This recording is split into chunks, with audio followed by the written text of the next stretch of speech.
For most of us, the path to financial freedom can feel like an uphill battle, can't it? You know what I mean? We're working harder, we're trying to save more, we're trying to hustle, we're trying to push for promotions, and it's just totally exhausting.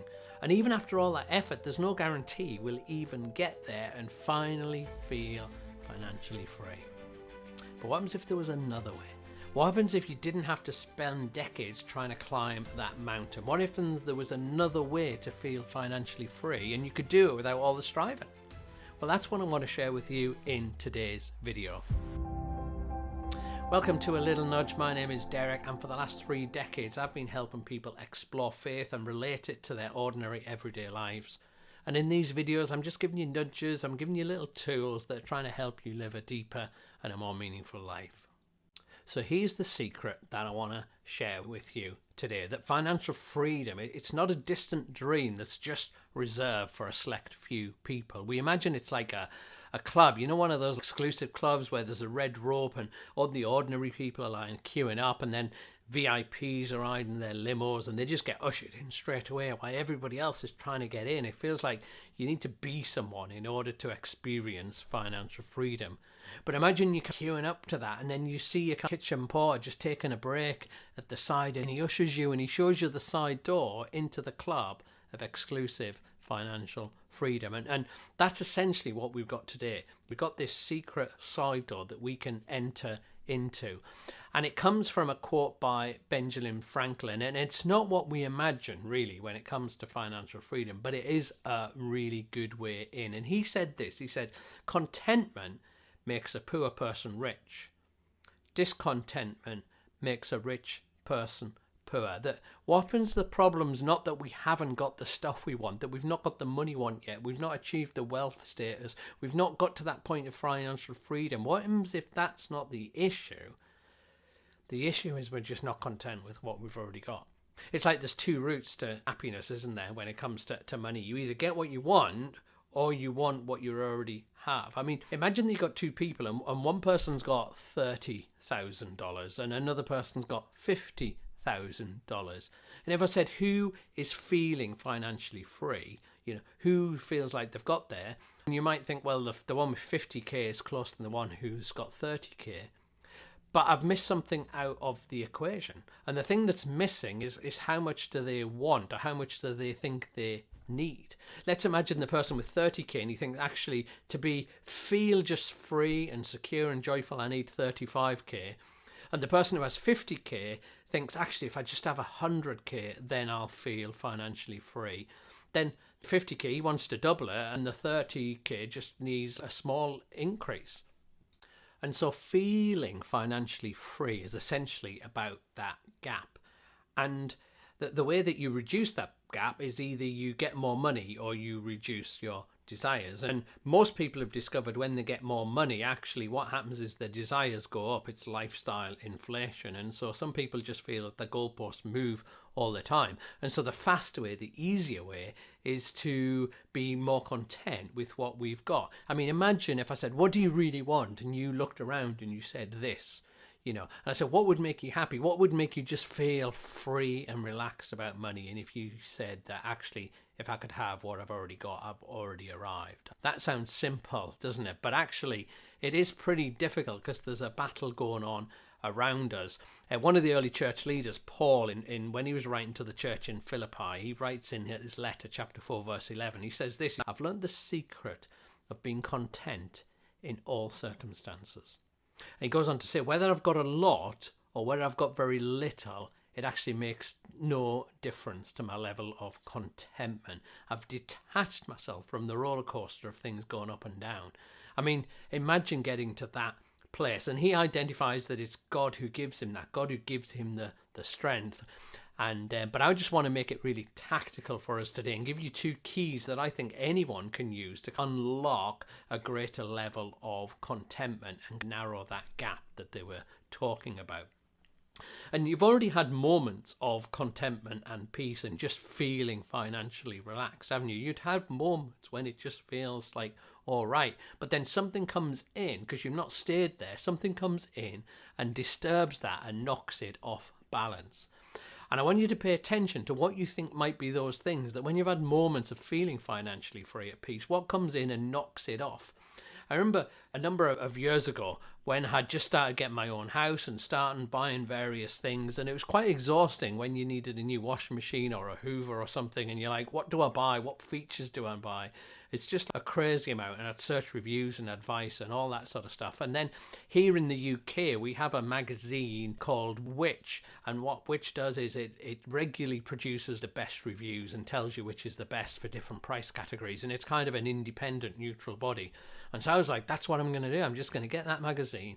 Whenever I've got a question of what should I buy, I'll just look in there, I'll buy the best one I can afford, and that's just going to save me loads of heartache and pressure. And so that's what I did. The problem was the magazine arrived every month, and sometimes it had telling you the best item in categories where mine hadn't broke yet. You know, it was kind of fine. And what I found as I was reading it, I'd look at what the best items were in different groups, and I'd start to be dissatisfied because what I had wasn't the best. And so in the end, I was just like, this isn't making me happy. It's just making me aware of what I've got that isn't the best. And so I cancelled my subscription. And here's the thing. Here's the key. The first key really is that awareness fuels discontentment. Awareness fuels discontentment. I remember when I headed into my 40s and I started to realise my body isn't what it was, and I probably was going to have to take it a bit more seriously. And I thought I need to look at exercise and health. And again, here in the UK, we have a site called Men's Health, I think it was at the time. And you know, I thought maybe I should just get that, and that'll give me loads of exercises and things I should do. And I went to the store and looked at the magazine, Men's Health, and everyone is just full of photos of men's with like abs and really strong muscles, and you do this exercise and you become like that, etc. And I just wanted to be a bit more healthy. And in a rare moment of wisdom and insight, I was like, if I buy this and I just look at pictures all the time of people who are really ribbed and muscly and strong, actually, it's not going to make me healthy. It's just going to make me more aware of the inadequacies of my body. And so I didn't buy it. I didn't get involved with it. What is it that's fueling your discontentment? You know, what's in your feed? What YouTube are you watching? Who are you subscribed to on Instagram? What reels do you watch? What are you exposing yourself to that actually all it's doing is fueling your discontentment? I live in Manchester, UK, and not far from us we have the Trafford Centre, which is a massive shopping centre, and we sometimes go there to eat or to the cinema or shop or whatever. And whenever you go there, you never feel a sense of financial freedom and contentment. Because like, even if you're walking to the cinema and you walk past the shops, if you walk past a trainer shop or a clothes shop or a food shop or whatever, you're kind of fine with your shoes, but then you see them and you're like, oh, maybe they're a bit better than mine. Maybe I should get them, and maybe next time I'm going to get something like that. I didn't know that was the new fashion or whatever it might be. And you were kind of fine and happy with what you had, but then your awareness fueled your discontentment. And so the first key, I want you to think about what is in your life that does that. So if we can just cut out those triggers that fuel our discontentment, we can be on the road to feeling financially free. But there's a second key that we can use to unlock this in our life. And I remember I was sat in this room and it was dark and there was no electricity. And I was waiting for my food to be prepared. And so I got the chair and went outside into the sun and sat down. I was in Uganda. I was in a rural part of Uganda. I was in this China mud hut with this family of where I was staying. And I sat down outside and there was no one around. And I got my book out to just read because there was nobody around. And then I looked, and suddenly out of the bush somewhere, all these kids started gathering and looking, because there was a white man in their area and they didn't have white men typically, and they all started coming and they all sat down on the ground around me, about 10, 20 of them, and they didn't really speak English, and I tried to speak to them and they wouldn't respond. And I was on this trip around supporting some community projects that we were doing in Uganda, and so in the day I was active in that, and then in the evening, rather than going to the town to stay in a guest house, we felt we should stay with the locals. And so that was me staying in this mud hut with some sort of family. Because it was in a rural part, all these kids had gathered and I didn't know what to say to them. Anyway, my food was ready, had my food, and then the next day we're on the project and I'm thinking I'm going to go back and all those kids are going to gather because there's a weird white man in their area. And we were drinking lots of water from bottles because our bodies weren't able to handle the local water. And so I had an idea, and I gathered up all the plastic bottles. I said, don't throw them away or whatever, give them to me. And I arrived back at the camp, and I thought I had them just in case. And sure enough, when I got back, all the kids started arriving and running and stuff. And so I got these bottles, and I decided to set them up as a game of Skittles. So all the kids are running around, and I'm setting them up, and they're all looking at me as if I'm really, really weird. And they get a stone, and I'm trying to talk to them, but none of them understand what I'm saying. So I show them what you need to do. So I set them up, and I throw this stone, and it knocks a few of them down, and they all start jumping around, and they're all dead excited and that. And so I tried to get them to stand in a queue. And I was trying to explain them through actions that what we're going to do one at a time, we're going to throw and knock the bottles down. So one throws and he maybe misses, and so we pick it up, and then the next one has a go and he knocks 2 down, and then we stand them back up, and then the next one knocks a few down. Anyway, this goes on, and eventually one of the kids throws a stone and he knocks all 9 plastic bottles down. And then suddenly the place erupts, and instead of an orderly queue, which I had, all the kids are jumping up, and there's like 20 of them, and they're all dancing around and celebrating. And I was just amazed by this and so excited and having so much fun that these children that I couldn't communicate with because they didn't speak my language, but like they were having a wild time. And actually so was I. I had 9 plastic bottles and a stone, and I was having a wild time. And I got home from that trip, and for weeks and weeks I was just thinking about it. There's some plastic bottles, and they were having a wild time. And sometimes real joy comes not from getting more stuff, but just experiencing what we have and just connecting with people around us. And so the first key is to get the triggers away that make us feel discontent. But then the second key is to appreciate what we've got, to kind of get more joy out of what we've got, to look around and to remind ourselves of what we have. And a few years ago, I did an experiment, and I decided that for the year, I bought this empty jar, and I decided for the year I would every week, I'd have coloured pieces of card, and every week I would write on one of those pieces of card my best moment, my best highlight from the week. And then I would just stick it into this jar. And then next week I was to do another one, and I wasn't allowed to look at them. You know, got them all here, as it were. And then at the end of the year, on New Year's Eve, I took half an hour to pour them all out onto my desk. And then I would sit and read what it said. And I ended up weeping, if I'm honest, as I read my memories from the year. And you know what? Out of all these memories, do you know how many of them involve buying stuff? You know, how many times, oh, I got this pair of trainers, or I bought this new shirt, or I got a new gadget. You know, it didn't feature in any of them.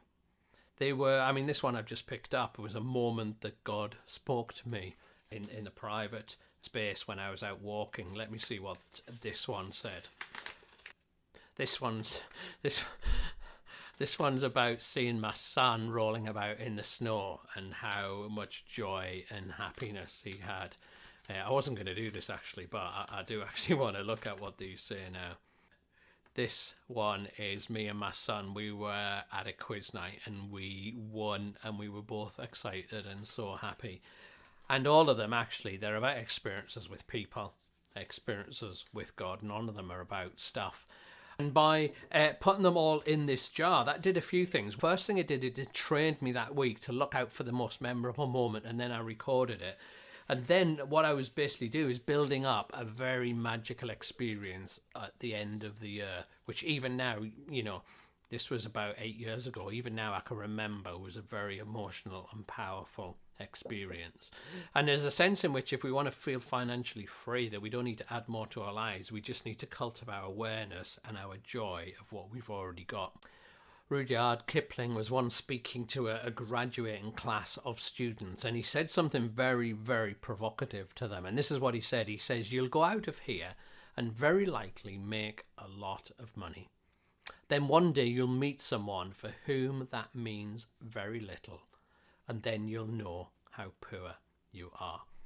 And so, yeah, to feel financially free, we might just want to go down a different road. Instead of trying to locate our happiness in getting what we want, we might want to locate our financial freedom and happy in wanting what we have.